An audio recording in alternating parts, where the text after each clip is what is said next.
أختي معمول لها عمل من 7 سنين، وفي الحقيقة بقى إني أنا اللي عملت لها العمل ده.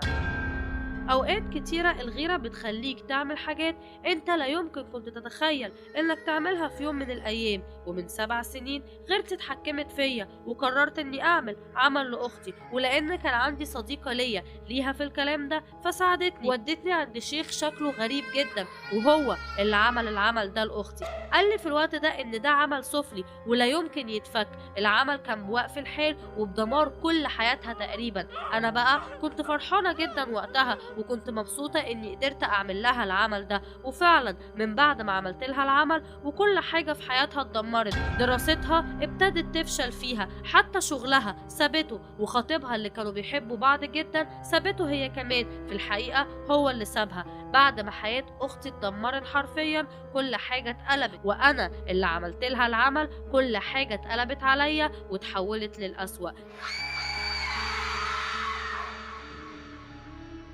ابتديت الاحظ ان اختي ابتدى يحصل لها حاجات غريبه، والعمل ما توقفش بوقف الحال وبس. اختي بقت تصحى كل يوم من النوم وهي بتصرخ، ولما بنسالها مالك في ايه بتقول ان هي بتشوف احلام مرعبه، احلام مش قادره تفهمها، بس بتحلم بناس كتير ودايما تشوف نفسها جوه مقابر. وطبعا انا ببقى عارفه هي بتشوف الاحلام دي ليه. في يوم من الايام كنت قاعده انا واختي في الاوضه لوحدنا، وفجاه لقيت اختي بتبصلي بطريقه مرعبه على عكس عادتها خالص. وفجأة اتكلمت بصوت مش صوتها وقالت لي هتأذيني زي ما أنا أذيتها.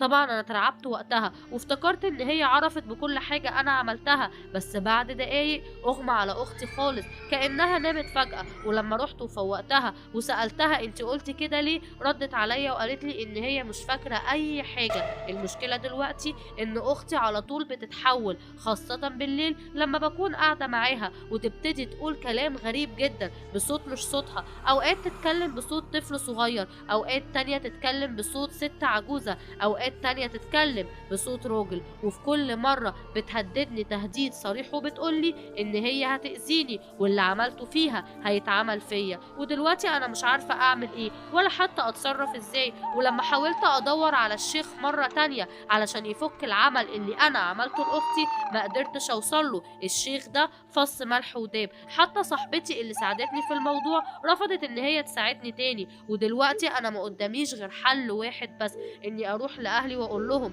ان انا اللي عملت لاختي كده عشان اقدر انقذ نفسي.